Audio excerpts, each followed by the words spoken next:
وعدوں کے سچے خدا کی حضوری اور اس کی معموری کے لیے ایک بار پھر ہم خدا کا شکر اور اس کی تعریف کرتے ہیں کہ بلا شبہ وہ حمد و ثنا کے، بندگی کے اور سجدے کے لائق خدا ہے، اور وہی وہ خدا ہے جو ہمیں ایسے اوقات بھی ہماری زندگی میں لے کر آتا ہے جب ہم مل کر اس کے پاک کلام کی سچائیوں پر غور کر سکتے ہیں۔ ایک بڑا اہم موضوع اور ایک بڑا اہم ٹاپک لے کر آج ایک بار پھر آپ کے سامنے موجود ہیں، اور ایسے ماحول کے لیے ہم خداوند کی شکرگزاری کرتے ہوئے میں آپ کے سامنے ایک بات رکھنا چاہتا ہوں کہ ایک بار مجھے کسی نے ایک سوشل میڈیا سے ایک پوسٹ دکھائی۔ کسی نے یہ بات لکھی کہ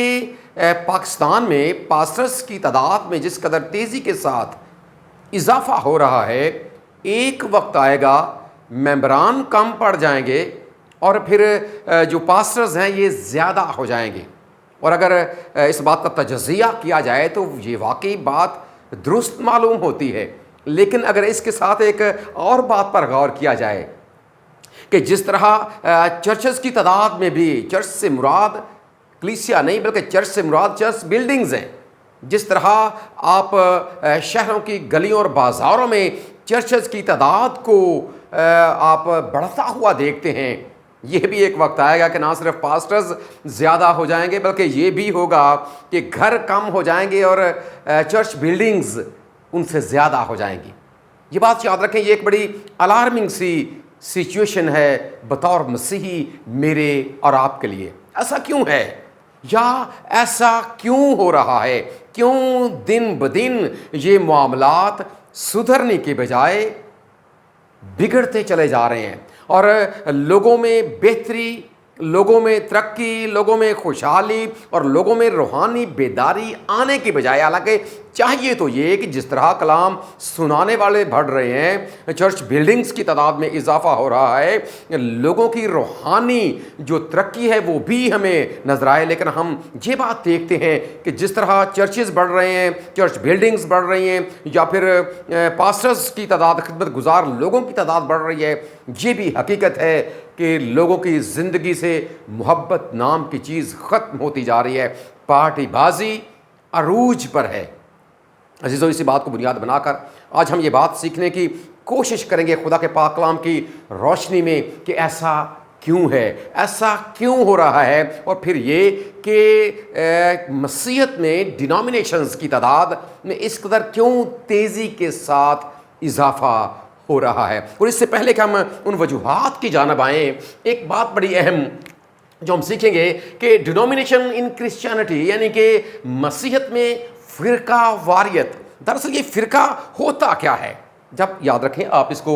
لغت کے معنوں میں سیکھنے کی کوشش کرتے ہیں تو فرقے سے مراد، فرقہ دراصل ایک عربی لفظ ہے اور اس کا مطلب ہے قوم، اس کا مطلب ہے جماعت، اس کا مطلب ہے گروہ، اور پھر اس کے ساتھ ہمارے اس معاشرے میں ایک اور بڑا عام لفظ استعمال ہوتا ہے، وہ ہے مکتبہ فکر، کہ یہ شخص یا یہ جو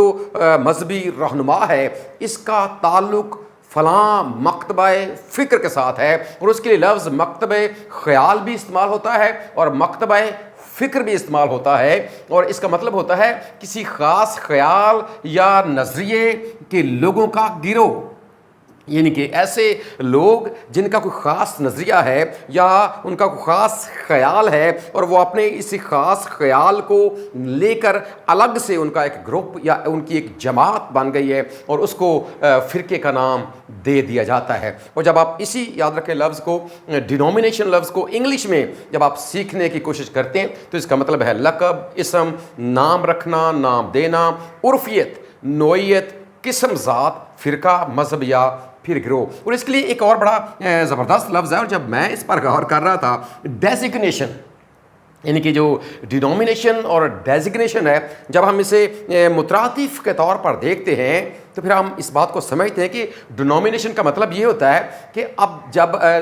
ڈیزگنیشن کا مطلب یہ ہوتا ہے کہ جب آپ کسی ادارے کے اندر کام کر رہے ہوتے ہیں تو ظاہری سی بات ہے وہاں پر کام کرنے والے جو لوگ ہوتے ہیں ان کی تقسیم کی گئی ہوتی ہے کہ یہ جی فلاں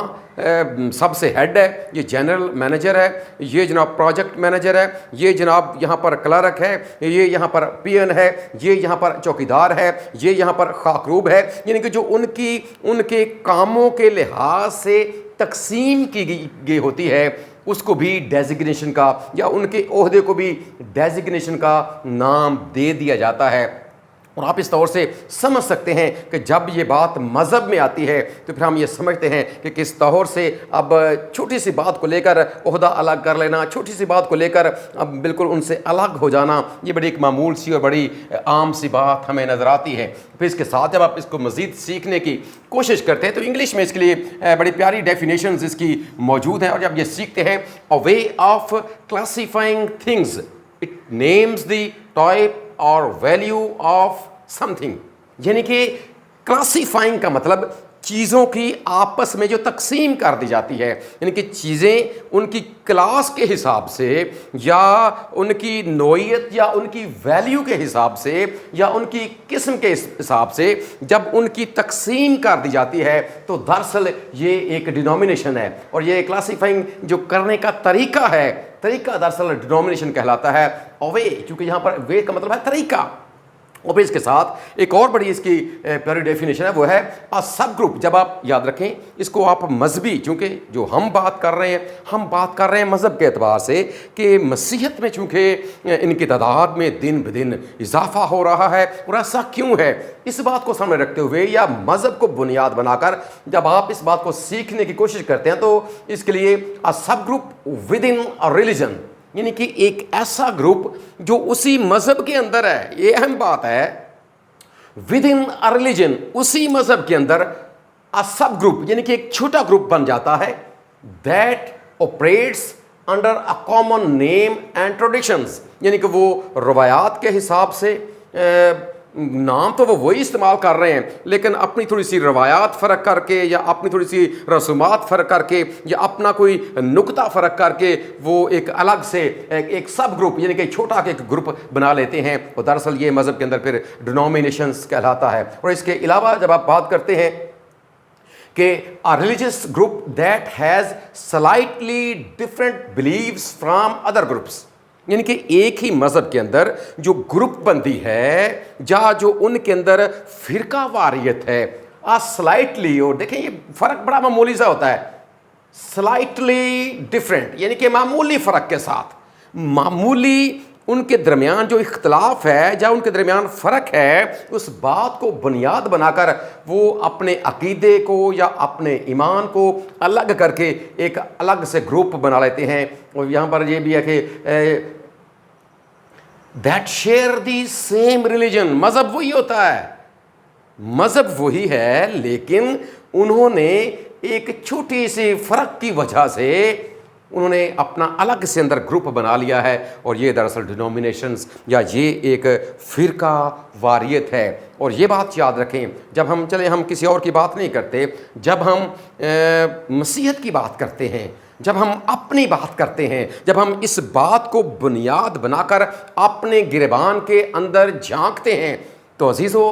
سچویشن بڑی الارمنگ ہے، ہمیں خبردار کر دینے والی ہے۔ اور وہ لوگ جو واقعی خداوند یسوع مسیح کے سچے پیروکار ہیں، وہ لوگ جو واقعی مسیحیت کو جی جان سے پیار کرتے ہیں، وہ لوگ جن کا واقعی نجات دہندہ خداوند یسوع مسیح ہے، وہ لوگ جو قادر مطلق خدا جو آسمان اور زمین کا خالق اور مالک ہے، جو اس کی پروردگاری پر ایمان، یقین اور بھروسہ رکھتے ہیں، جو سچی نیت، سچے جذبے اور سچے ایمان کے ساتھ اس کے پیروکار ہیں، وہ واقعی اس معاملے میں فکر مند ہیں کہ ایسا کیوں ہے۔ جب آپ غور کرتے ہیں کہ دن بدن ان میں اضافہ ہو رہا ہے، اور آج کل جب آپ غور کرتے ہیں نا تو ایک اندازے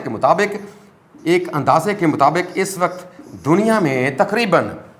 45,000 سے زائد، یہ بات بڑی ہمیں کھٹکتی بھی ہے بطور مسیحی، اس وقت 45,000 سے زائد دنیا میں کرسچن ڈینومینیشنز ہیں، مسیحی فرقے جو اس وقت دنیا میں کام کر رہے ہیں، اور ان میں بڑی تیزی کے ساتھ اضافہ بھی ہو رہا ہے۔ بلکہ ایک شخص تو یہاں پر بیان کرتا ہے کہ اگر آپ واقعی اس کے بارے میں جب آپ جاننے کی کوشش کرتے ہیں تو ہر روز تقریباً 2.4% یعنی کہ تقریباً ہر روز کوئی نہ کوئی نیا چرچ، ہر روز کوئی نہ کوئی نئی ڈینومینیشنز مارز وجود میں آ رہی ہے، اور وہ اپنے آپ کو متعارف کرا رہے ہیں۔ اور سب سے اہم بات یہ بھی ہے کہ ہر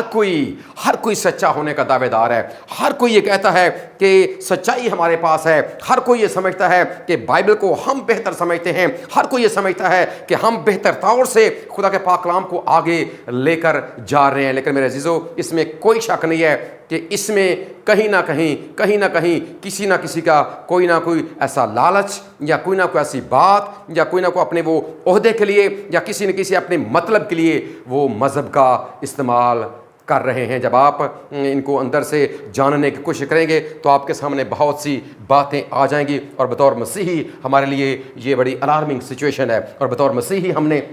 اس کو دیکھنا ہے کہ ایسا کیوں ہے۔ اور جب میں اس بات پر غور کر رہا تھا کہ ایسا کیوں ہے کہ دن بدن ڈینومینیشنز میں اضافہ ہو رہا ہے، ایسا کیوں ہے کہ مسیحیت میں فرقہ واریت دن بدن بڑھتی چلی جا رہی ہے، کلیسیاؤں کی تعداد، اور کلیسیاؤں سے مراد مختلف فرقے کے لوگ ہیں۔ اگر دیکھا جائے تو خداوند یسوع مسیح نے صرف ایک کلیسیا کی بات کی ہے۔ پولس رسول ایک بدن کی بات کرتا ہے کہ ہم سب ایک بدن کے اعضاء ہیں۔ اور خداوند یسوع مسیح نے، جب آپ ایک آیت پڑھتے ہیں نئے عہد نامے میں، جب آپ متی رسول کا انجیلی بیان پڑھتے ہیں تو اس میں آپ کو پتہ ہے، جب کیسریا فلپی کے علاقے میں جب خداوند یسوع مسیح نے اپنے شاگردوں سے یہ سوال کیا کہ لوگ ابن آدم کو کیا کہتے ہیں، تو آگے سے مقدس پطرس نے یہ جواب دیا۔ پہلے سے جواب یہ ملا کہ کوئی یوحنا کہتا ہے، کوئی یوحنا اصباغی کہتا ہے، کوئی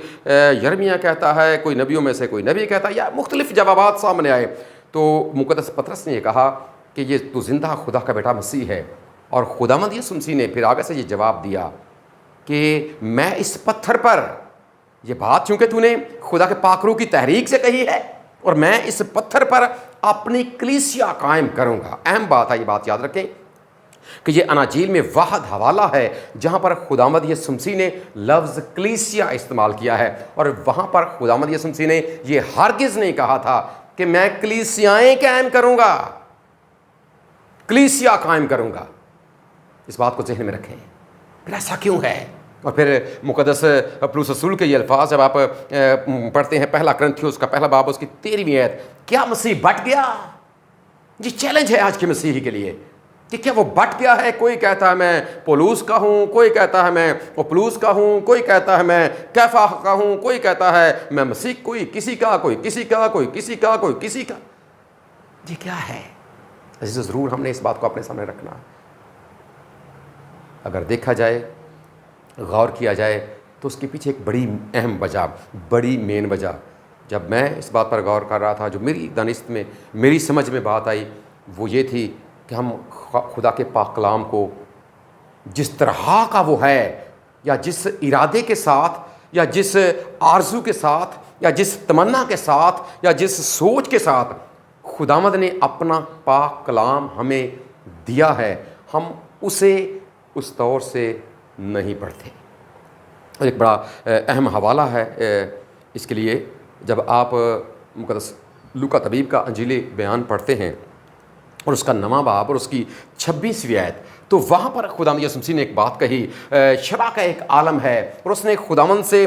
آزمانے کے لیے سوال کیا، لیکن سوال بڑا خوبصورت ہے اور بڑا اہم بھی ہے کہ میں کیا کروں کہ ہمیشہ کی زندگی پاؤں۔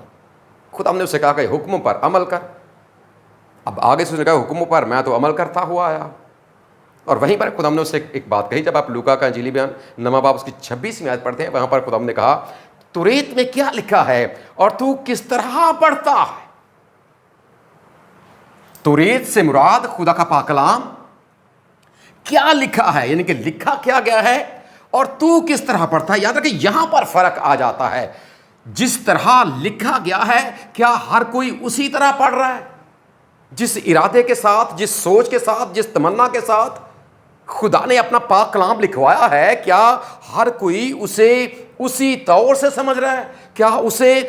ہر کوئی اسی طور سے لے رہا ہے؟ کیونکہ اگر یاد رکھیں دنیا کے انسانوں کی ہم بات نہیں کرتے، ہم مسیحیت کی بات کرتے ہیں، اگر